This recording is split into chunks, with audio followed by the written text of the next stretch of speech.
ये पेन आप गुजरात से खरीद के लाते हो, कितना रुपया करके? 9 रुपया करके। 1 रुपया आपका ट्रांसपोर्टेशन का खर्चा लगता है माल सिलीगुड़ी पहुंचते पहुंचते। कॉस्ट कितना हो गया आपका? 10 रुपया।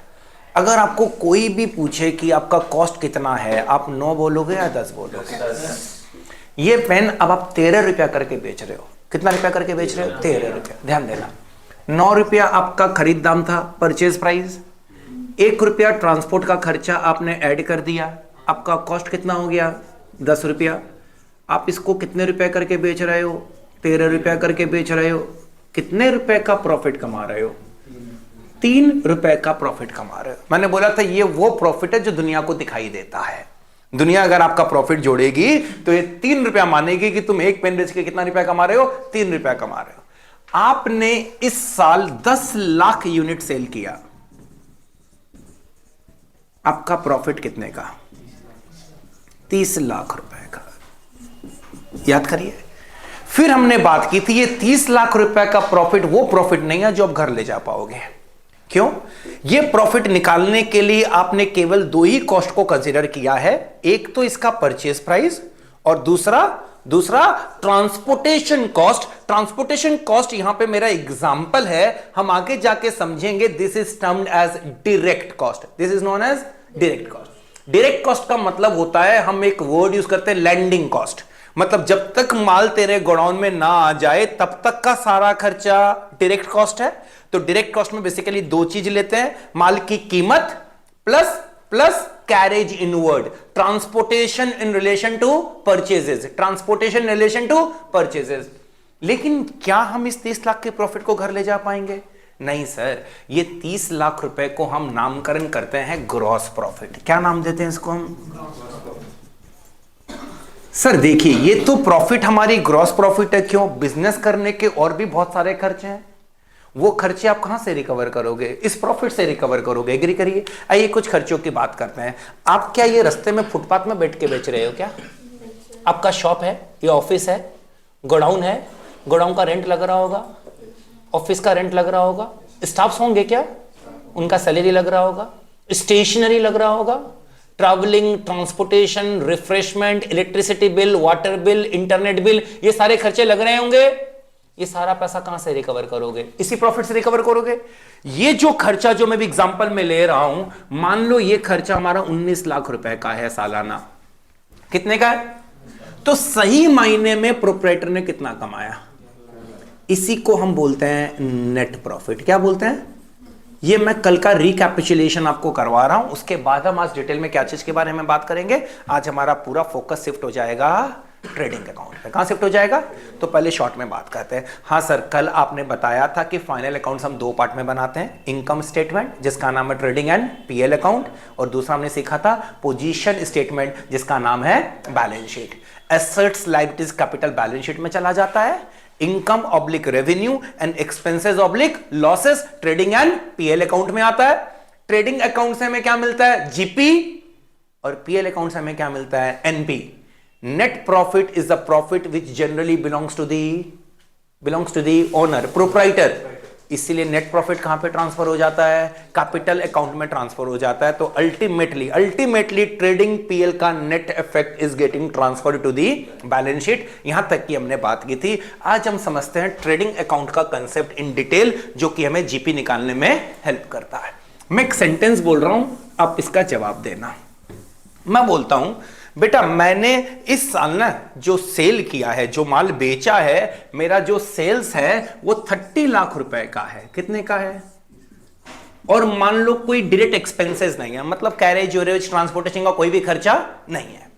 और मैंने इस साल जो टोटल माल खरीदा है, वो मैंने खरीदा है 32 लाख रुपए का। कितने का?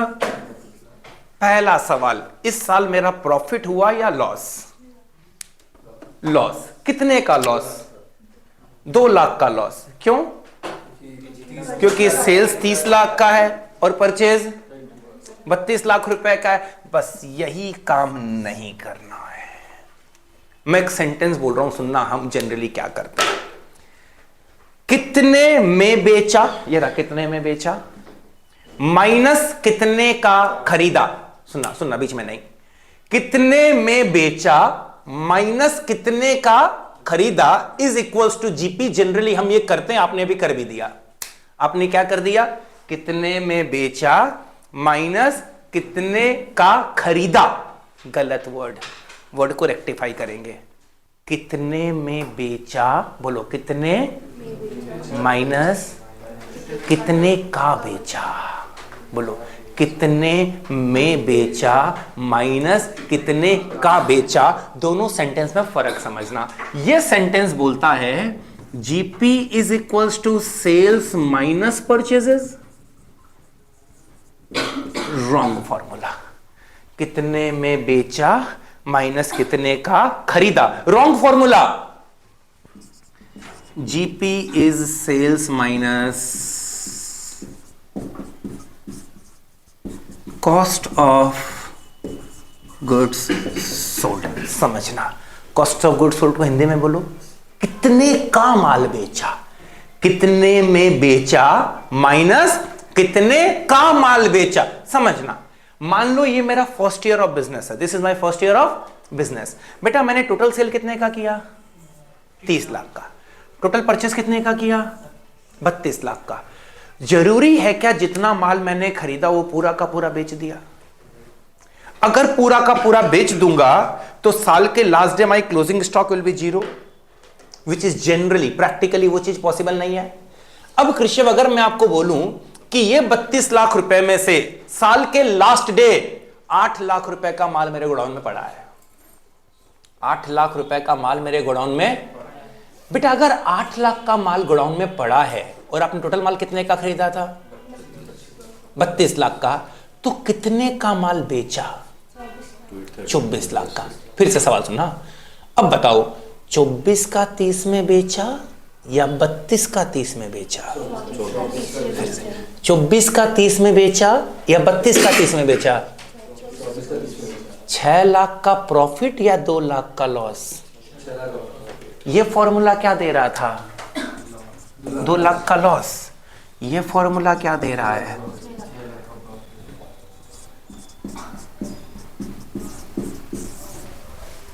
हम टॉपिक स्टार्ट कर रहे हैं, अभी हम डिटेल में बात करेंगे सीओजीएस पे। पहले हमने आपको इसका कंसेप्ट एक बार पकड़ा दिया कि हम बात करने क्या जा रहे हैं और क्यों बात करने जा रहे हैं। आपको रेलिवेंस समझा दिया कि जीपी निकालने के लिए हमारे लिए परचेजेस रेलिवेंट नहीं है, हमारे लिए सीओजीएस रेलिवेंट है, कॉस्ट ऑफ गुड सोल्ड। बेटा अभी जब हम बात कर रहे थे हमने बोला था मान लो हमारा फर्स्ट ईयर ऑफ बिजनेस है।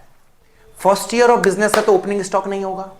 इसी साल काम धंधा स्टार्ट किया तो हम क्या चीज की बात कर रहे थे? केवल क्लोजिंग स्टॉक की बात कर रहे थे कि 32 लाख का माल खरीदा लेकिन 8 लाख का क्लोजिंग स्टॉक है, तो माल बेचा कितने का? 24 लाख का। बेटा जब तुम सेकेंड ईयर में जाओगे फर्स्ट ईयर का closing stock will become second year का opening stock. I repeat, first year का closing stock will become second year का ओपनिंग स्टॉक। अब मैं आपको एक डेटा दे रहा हूं, ध्यान से देखना। सेकेंड ईयर की बात कर रहे हैं। सेकेंड ईयर में आपका ओपनिंग स्टॉक है 8 लाख। कितने का ओपनिंग स्टॉक है? यहीं से कैरी कर ली, 8 लाख का स्टॉक था ना हमारा। इस साल आपने जो परचेजेस किया है वो परचेजेस आपने किया है 25 लाख रुपए का। कितने का? 25 लाख रुपए का। और हमारा सेकेंड ईयर का क्लोजिंग स्टॉक है 6 लाख। क्लोजिंग स्टॉक है। आप में से कौन मुझे ट्राई करके बता सकता है कि सेकेंड ईयर का कॉस्ट ऑफ गुड सोल्ड कितना होगा? 27 लाख। Any other answer?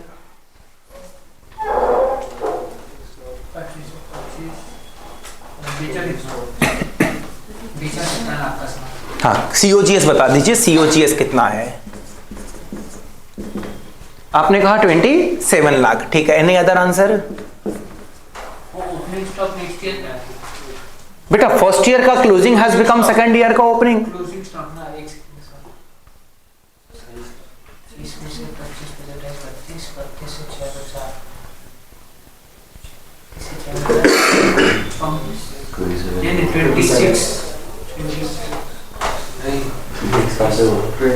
सोचो एज इफ कि हमने क्या पूछ लिया है, कितना डिफिकल्ट सवाल पूछ लिया है। अच्छा सुनो, ये तुम्हें थोड़ा डिफिकल्ट लग रहा है, फर्स्ट टाइम कर रहे हैं, आप क्वेश्चन को आसान करते हैं, ठीक है ना। चलो बेटा आपको क्या खाना पसंद है? कौन सी चॉकलेट पसंद है? किटकैट पसंद है? ठीक है, चलो आपको किटकैट बहुत पसंद है, you are let's say you are addicted to KitKat, बिना किटकैट के आप जिंदा ही नहीं रह सकते हो, तो हर समय आप स्टॉक में उसको रखते हो। आपके पास इस महीने के फर्स्ट डे आपके ड्रॉअर में 500 पीस चॉकलेट थी। कितनी थी? 500 पीस चॉकलेट थी। आपने इस महीने 1000 और खरीदा। कितना और खरीदा? कितना हो गया तुम्हारे पास अब? 1500। ध्यान देना एग्जांपल में, कितना था पहले दिन महीने के? 500। इस महीना और कितना खरीदा?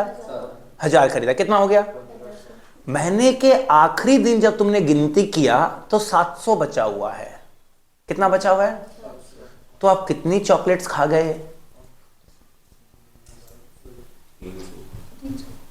800 खाया? 800 खाया? अच्छा सर 500 था, 1000 और खरीदे, कितना हो गया? 700 बचा हुआ है, तो कितना खा गए हैं? अब समझो, कितने का माल साल के पहले दिन था? 8 लाख का। कितने का माल इस साल और खरीदा? कितने का माल हो गया तेरे पास? 33 लाख का। साल के लास्ट में कितने का बचा हुआ है? कितने का माल बेचा? कितना था प्लस कितना खरीदा माइनस कितना बचा हुआ है, इस कितने का बेचा। बच्चा खाली एक बात, do you need to learn formula? इसके लिए फॉर्मूला बनाए कि आपको कंसेप्चुअली समझ आएगा। What is the formula? Opening stock plus purchases minus closing stock. Am I right? Am I right? चलो, अब हमने आपको बोला था कि जो डायरेक्ट एक्सपेंसेस है, क्या है वो? सीधा प्रोडक्ट के कॉस्ट में ऐड होता है, वो ट्रेडिंग अकाउंट में जाता है। बोले थे या नहीं बोले थे? मतलब अब मैं फॉर्मूला में एक मॉडिफिकेशन कर रहा हूं, ध्यान देना। COGS is equals to opening stock plus purchases minus, ये आपने एग्री कर लिया क्या? ये आपने एग्री कर लिया क्या कि सर कॉस्ट मतलब परचेजेस नहीं, कॉस्ट मतलब परचेजेस नहीं सर, कॉस्ट मतलब कितने का माल बेचा, कितने का माल बेचा इस कितना था प्लस कितना खरीदा माइनस कितना है opening stock plus purchases minus. Agree कर लीजिए। फिर सर आप कल भी बात कर रहे थे, आज भी आपने स्टार्टिंग में रिकैपिचुलेट करवाया कि जो भी डायरेक्ट एक्सपेंसेस है जब तक माल गोडाउन में ना पहुंच जाए वो खर्चा किस में ऐड होता है? प्रोडक्ट के कॉस्ट में ऐड होता है। इसीलिए direct expenses are the part of cost of goods sold. Sir indirect expenses की अभी कोई बात करेंगे नहीं, क्योंकि अभी हम पहले क्या निकाल रहे हैं? जीपी निकाल रहे हैं। एक बार हमारा जीपी निकल जाएगा, जीपी से सारा इनडायरेक्ट माइनस करके कहां पहुंचेंगे? हम कहां पहुंचेंगे? जीपी से इनडायरेक्ट एक्सपेंसेस माइनस करके कहां पहुंचेंगे? नेट प्रॉफिट में पहुंचेंगे। कहां पहुंचेंगे? नेट प्रॉफिट में। तो अभी आपको मैं एक फॉर्मूला लिख के दे रहा हूं, देख लो सही है क्या। जीपी इज सेल्स माइनस, पहले इसको लॉक कर दीजिए प्लीज, फॉर्मूला को लॉक कर दीजिए।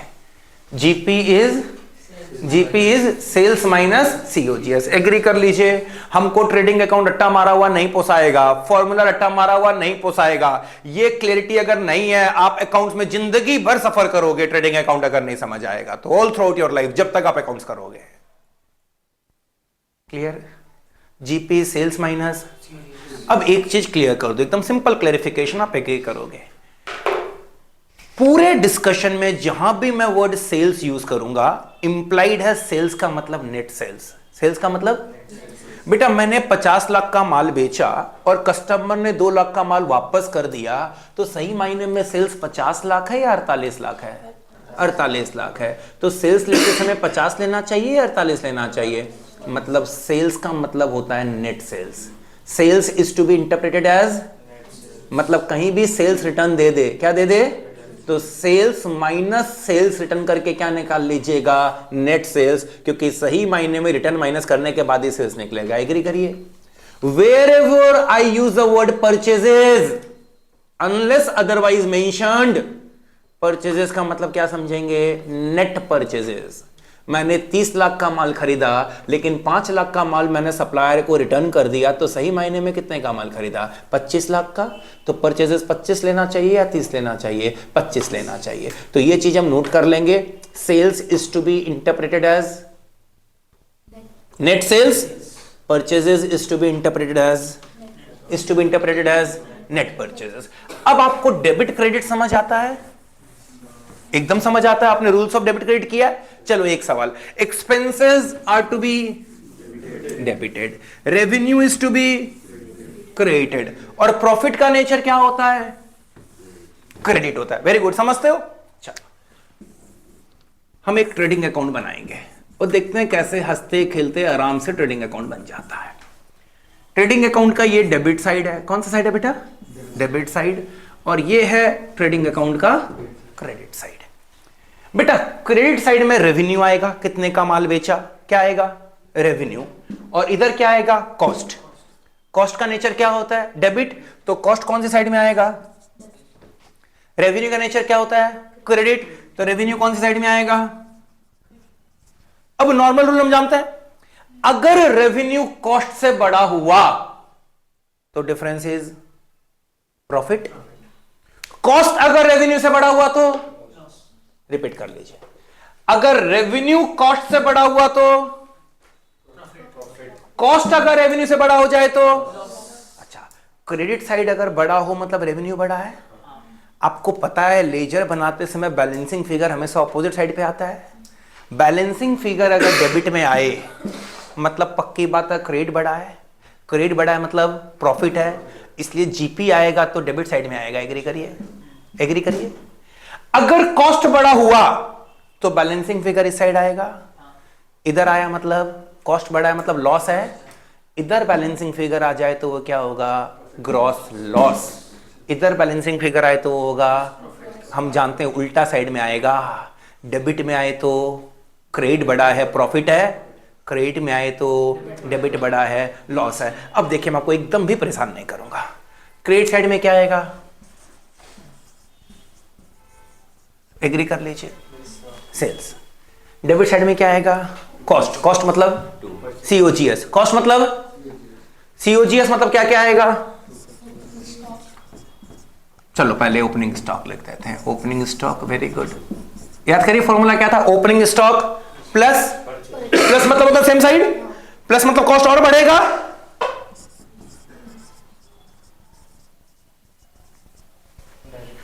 Minus closing stock. यहां माइनस करने का जगह है क्या? माइनस मतलब ऑपोजिट साइड। अगर डेबिट साइड में कुछ माइनस होना है तो उसको क्रेडिट में लिख दे तो ऑटोमेटिक डेबिट से माइनस हो गया है, नहीं हो गया? डेबिट साइड में माइनस मतलब क्रेडिट, क्रेडिट साइड में माइनस मतलब डेबिट। इधर अगर मैं क्लोजिंग स्टॉक को लिख दूं तो क्या आपको परेशानी है? क्लोजिंग स्टॉक को इधर क्यों लिखा है मैंने? नहीं, मैं एकदम फॉर्मूला फॉलो कर रहा हूं। फॉर्मूला बताइए सीओजीएस का।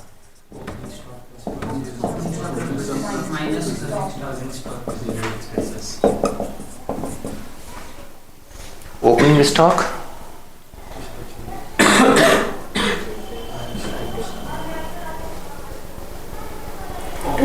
लाउडली। आज खाना वाना नहीं खाया है? खाया, लंच किया है? प्लस परचेजेस प्लस, अगर ये साइड बड़ा हो गया तो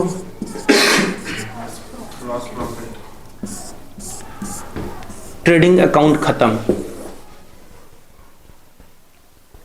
एक तरीका है, आप 25 सम करिए, 25 सम करने के बाद आपको रट्टा मर जाएगा, वो नींद में भी दिखेगा। By sales to opening stock to purchase. एक तो ये तरीका, वो तरीके से कर सकते हो। दूसरा है, एक बार आप इसको पोस्टमार्टम करके समझ लीजिए क्या हो रहा है। उसके बाद क्वेश्चन अगर आपको शॉर्ट क्वेश्चन चाहे इक्वेशन फॉर्म में टेस्ट कर ले, चाहे आपको ट्रेडिंग अकाउंट लेजर फॉर्म में टेस्ट कर ले, आपको कहीं भी ट्रेडिंग अकाउंट परेशान नहीं कर सकता है अगर मेरा कंसेप्चुअल क्लैरिटी है तो। Am I clear? Am I clear? देखो मैं इसको मैथमेटिकली प्रूव कर देता हूं। अभी हमने समझा क्या? GP is equals to,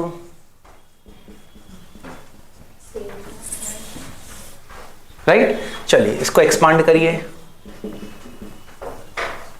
minus COGS मतलब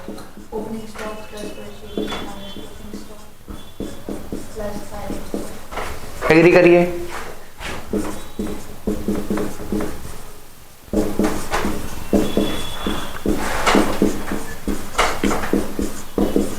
एग्री करिए, एग्री कर लीजिए बेटा।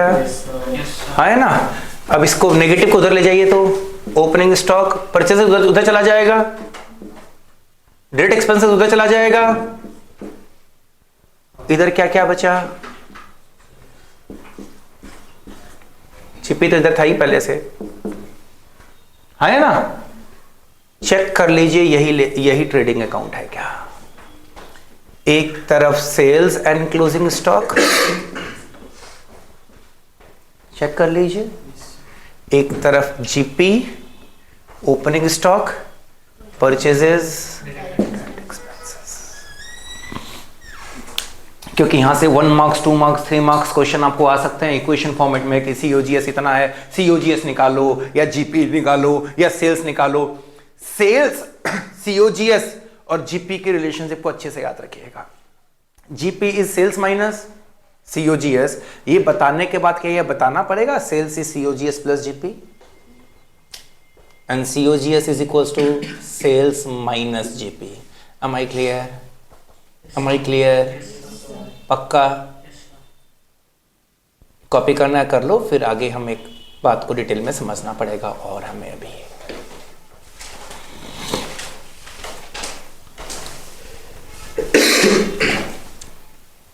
अच्छा, अभी तक के डिस्कशन से यह समझ गए क्या कि परचेजेस पूरा का पूरा एक्सपेंसेस नहीं है।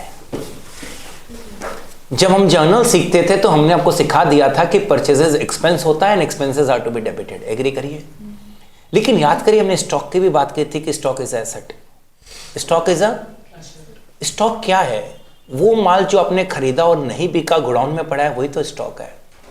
तो हमने इस साल जो माल खरीदा वो परचेज पूरे का पूरा एक्सपेंस नहीं है, क्योंकि जो माल बच गया वो तो हमारे पास है साल के last day, that portion is a asset. तो परचेजेस का केवल वही पोर्शन एक्सपेंस है जो पोर्शन हमने इस साल बेचा है। परचेजेस का वो पोर्शन एक्सपेंस है जो हमने इस साल बेचा है। मतलब एक बोल रहा हूं, एक लाइन सुनना ध्यान से, परचेजेस एक्सपेंस नहीं है, that portion of purchase expense है जो पोर्शन हमने इस साल बेचा है। और कितना बेचा है यह निकालने के लिए हमें परचेजेस को स्टॉक से एडजस्टमेंट करना पड़ेगा। कितने का माल बेचा है यह निकालने के लिए हमें परचेजेस को स्टॉक के साथ क्या करना पड़ेगा? एडजस्टमेंट करना पड़ेगा। अभी अभी मैंने जो फॉर्मूला यहां पे लिखा था देखिएगा please, COGS is equals to opening stock plus purchases minus closing stock plus. अब आपको समझ आ गया कि परचेज एक्सपेंस नहीं है, ये वाला पोर्शन एक्सपेंस है। एग्री करिए? एग्री करिए? इसको हम नाम देते हैं adjusted purchases. This is known as, word ऐसा नाम क्यों मिला समझना, मतलब purchases are already adjusted for stock. Purchases are already adjusted for stock. याद करिए अभी अभी बात हुई थी, इस परचेजेस को एक्सपेंस नहीं मानेंगे हम।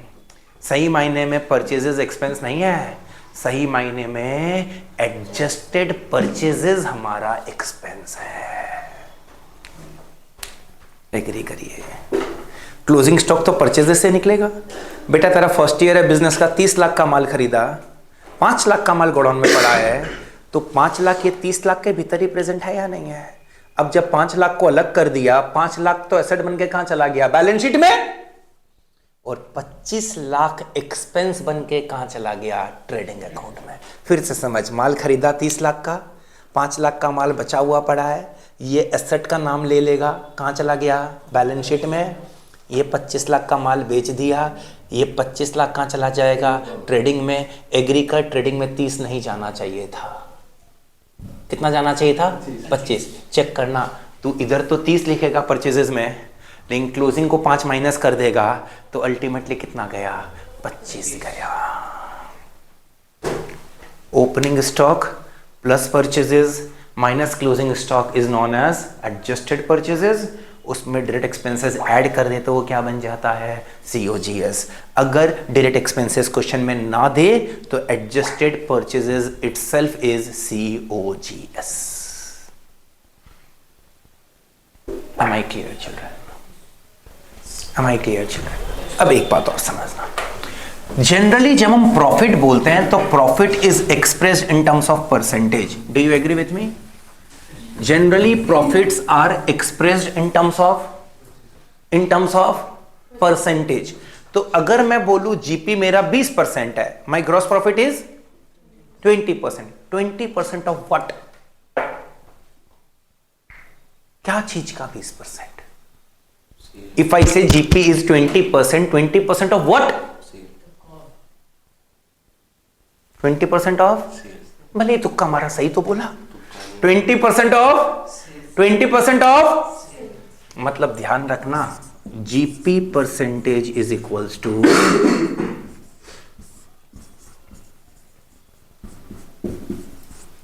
तो अगर मेरा जीपी 5 लाख है और सेल्स 50 लाख है तो हम क्या बोलेंगे, हमारा ग्रॉस मार्जिन 10% है, ग्रॉस मार्जिन 10% है। Am I clear? Am I clear? अब यहां पे कंफ्यूजन क्या होता है, ध्यान से सुन लो। क्वेश्चन आपको बोले जीपी 20%, पक्का बात, अब बता दो तुम क्या मानेगा 20% क्या चीज का, सेल्स का। अच्छा अभी सुनना, जीपी 20% क्वेश्चन ने बोला, आपका दिमाग अपने आप इंटरप्रेट करेगा जीपी 20% ऑफ सेल्स। एग्री कर लीजिए, no if no but, no confusion. GP 20%, question of sales बोलेगा क्या, नहीं बोलेगा। क्यों बोलने जाएगा, आपको तो पता है कि GP is by default expressed as a percentage of sales, तो हम क्यों बोलेंगे 20% of sales? Of sales word हम यूज नहीं करेंगे। जीपी 20% मतलब 20% ऑफ सेल्स, जीपी 20% मतलब, अच्छा फर्स्ट क्वेश्चन बोला जीपी 20%, आप समझ गए मतलब क्या है, 20% ऑफ, बाद में क्लास में परेशान किया तो देख लेना फिर। 20% ऑफ क्वेश्चन बोलता है जीपी 20% ऑफ सेल्स, प्रॉब्लम ही नहीं है भाई, तुमको इतना बोलने का दरकार ही नहीं था। तुम ऑफ सेल्स नहीं बोलता तो भी हम क्या मानते हैं, ऑफ सेल्स। चलो तुमने ज्यादा बोल के जो कुछ डाउट था तो उसको भी क्लियर कर दिया। तीसरा सवाल, क्वेश्चन बोलता है जीपी इज 20% ऑफ कॉस्ट। खाली 20 बोलता तुम सेल्स का मानते, लेकिन क्वेश्चन ऑफ कॉस्ट बोल दे तो तुमको कोई आपत्ति है क्या? कॉस्ट मतलब क्या यहां पे? सारा रामायण सुना दो बच्चे को, बच्चा बोलता सर पूरा रामायण समझ गए, एक चीज पता नहीं है, लव और कुश किसके पुत्र थे?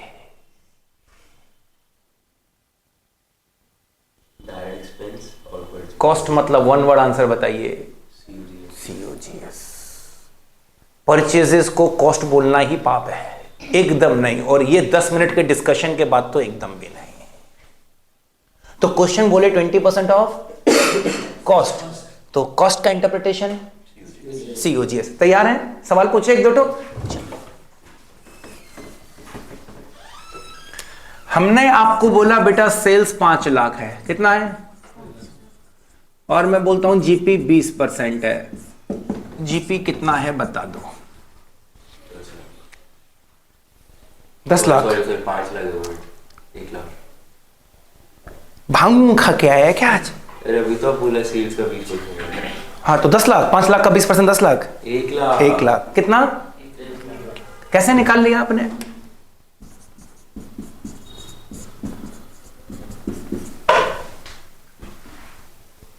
हाँ, जीपी इज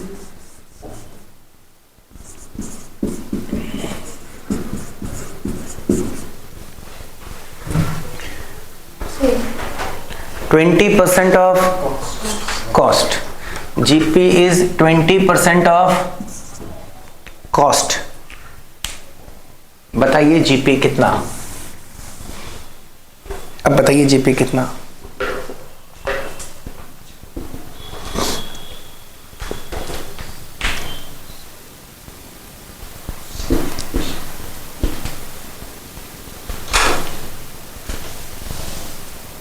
फटाफट बेटा, थोड़ा जल्दबाजी में करिए, तो इतना टाइम लेने का चीज है नहीं।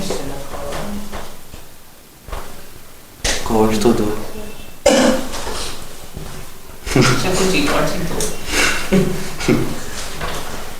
अरे जो तुम मैथ्स कर रहे हो 1,20,000 होगा। तुम जो कैलकुलेशन कर रहे हो 1,20,000 होगा राइट। बेटा एक चीज बताओ, एक कहावत सुनी है, गधे और घोड़े में फर्क होता है। ये रहा दादा, ये रहा दादा। कहावत कुछ ऐसा, गधा घोड़ा सब बराबर है ना। तो तुम लोग वही कर रहे हो, गधा घोड़ा सब बराबर। बेटा हमने आपको दिया क्या है, सेल्स, और जीपी किसका परसेंटेज है, कॉस्ट का। तो मैडम जी का मानना है सर किसी भी चीज का परसेंटेज हो क्या फर्क पड़ता है, आपने हमको सेल्स दिया, हम सेल्स का 20% लगा देंगे, कॉस्ट का 20% चाहिए तो कॉस्ट दीजिए। If you don't give cost, what have I done, what I have done, हमने 20% सेल्स का निकाल लिया। मैडम ने क्या किया मैं बता रहा हूं sir, GP is very simple sir, ये रहा सर, ये रहा सर। रुक जाइए बेटा, आपने 20% क्या चीज का किया है, क्या ये हमारे काम का है क्या जीपी निकालने के लिए, जीपी निकालने के लिए क्या चाहिए। अब ये महाशय क्या कर रहे हैं, सर कॉस्ट दिया कहां है आपने, कॉस्ट दे दीजिए हम निकाल देंगे। एक सेकंड, ये ओ बोल मैं बता रहा हूं, सेल्स जीपी और सीओजीएस का रिश्ता कुछ कहलाता है। हमने एक रिलेशनशिप सीखा है क्या इन तीनों का, एक रिलेशनशिप सीखा है क्या, क्या है रिलेशनशिप सेल्स सीओजीएस और जीपी का।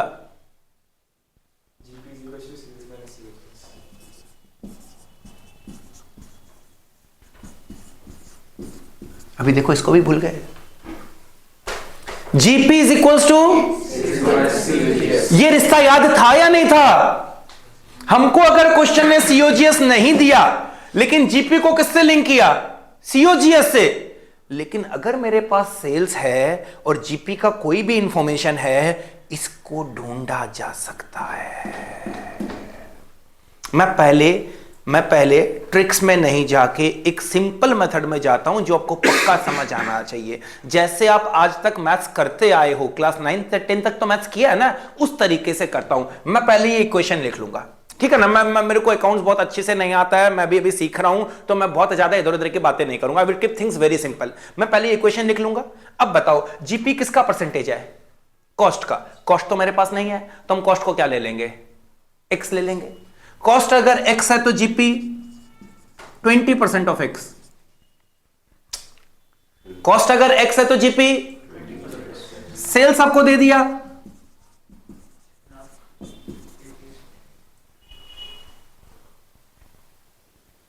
सिंपल मैथ्स रखा ना बेटा। ऐसे अगर एक्स निकल जाएगा तो क्या निकल गया, कॉस्ट निकल गया। एक बार कॉस्ट निकल गया तो उसका 20% निकाल लेंगे या नहीं निकाल लेंगे, एग्री करिए। तो इसको हम सिंप्लीफाई करें तो x/5 हो गया क्या ये, तो x is equals to 30 lakh minus 5x, 6x is equals to 30 lakh, x is equals to, एक बार x निकल गया मतलब कॉस्ट निकल गया 5 लाख। कॉस्ट अगर 5 लाख निकल गया तो GP is 20% of 5 lakh which is equals to,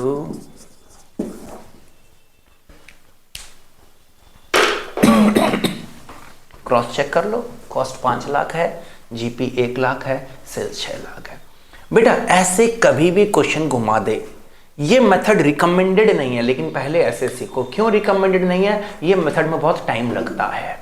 और जब हमारा एमसीक्यू आएगा, जब हम क्लास 12 में सीयूटी की अगर बात करें, अगर हमें सीयूटी एग्जाम्स के लिए अपेयर करना है, अगर हम क्लास 12 के प्रिपरेशन की बात करें, ये मेथड हम एकदम भी रिकमेंड नहीं करते हैं। लेकिन ये मेथड तो लेंडर ऑफ लास्ट रिसॉर्ट है, ये मेथड तो हम सबको आना ही चाहिए। अगर और कुछ नहीं समझ आ रहा है तो get back to the basics, right the equation, see what you have, what you don't have. Maths में ऐसा करते थे ना, जो नहीं होता था उसको एक्स लेके इक्वेशन को सॉल्व करते थे, एग्री करिए। लेकिन आज हम आपको एक नया तरीका सिखाएंगे कि हमें डील कैसे करना है। आपका हैबिट ऐसे होगा, एग्री करिए। हम इस हैबिट को ग्रेजुअली चेंज करेंगे कि at least by the time we move on to class 12 हमने अपना हैबिट चेंज कर लिया है। क्योंकि बेटा अभी सीबीएसई का 25% पेपर एमसीक्यू बेस्ड है।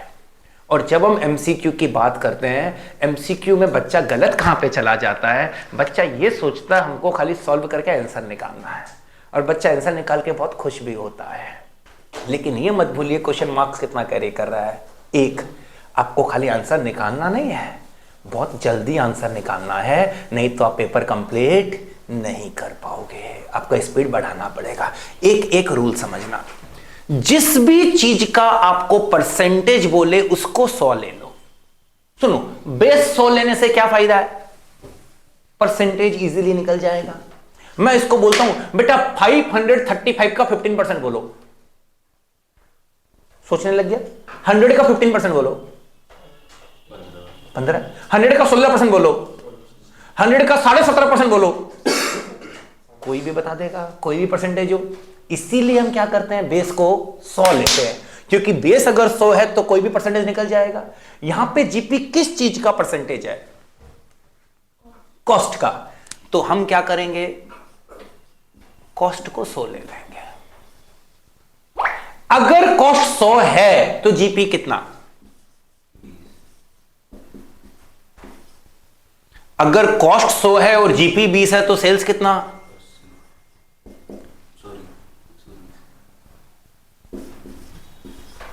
ये किसी को परेशान कर रहा है तो बताइए, एकदम आसान एग्री करिए। जीपी को जिस चीज का परसेंटेज बोलेगा उसको 100 लेंगे। किसका परसेंटेज बोला, कॉस्ट का, तो मैंने कॉस्ट को 100 ले लिया। किसको 100 ले लिया, कॉस्ट को। कॉस्ट अगर 100 तो जीपी कितना, 20, जीपी 20 तो सेल्स कितना। ये 3 वैल्यूज आपके पास अवेलेबल है। अभी देखना मैजिक, देखना, अगर आप मुझे 3 में से कोई भी एक दे दो, 3 में से कोई भी एक दे दो, तो बता क्या निकालना है, मैं 5 सेकंड में निकालूंगा। यूनिटरी मेथड जानते हो क्या होता है, बचपन में पढ़ते थे, 5 भैंस इतना दूध देती है तो बताओ 15 भैंस कितना दूध देगी। 4 लेबर इतने घंटे में इतना काम करते हैं तो बताओ 15 वर्कर कितना काम करेंगे। ये 3 में से खाली एक भी दिया हुआ है तो मेरा काम हो गया। इन 3 में से कौन सा तेरे को दिया हुआ है, सेल्स दिया हुआ है, कितना दिया हुआ है, काम हो गया। जो चाहिए सीधा वो निकालूंगा। जैसे अभी तो तुमको जीपी निकालने के लिए पहले कॉस्ट निकालना पड़ रहा था, एग्री करिए। अब मैं कॉस्ट निकालूंगा नहीं, सीधा जीपी निकालूंगा। 120 इज हाउ मच, तो how much is 20,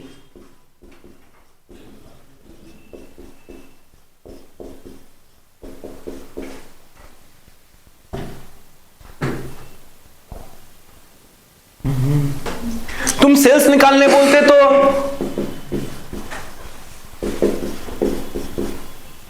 sorry cost अगर निकालने बोलते तो सेल्स तो दिया हुआ ही था हमको, 6 लाख इंटू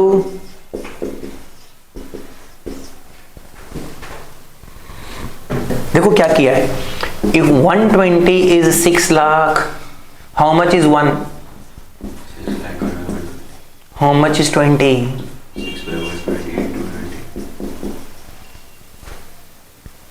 आपके पास 11 में 2 महीने बचे हैं।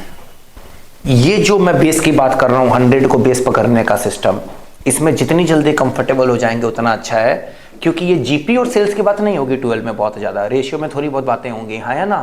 बट ये जो है कि 100 को बेस लेना, उसके बाद वैल्यूज कैलकुलेट करके कैलकुलेशन करना, ये कंसेप्ट हमें बहुत ज्यादा 12 में हेल्प करने जा रहा है।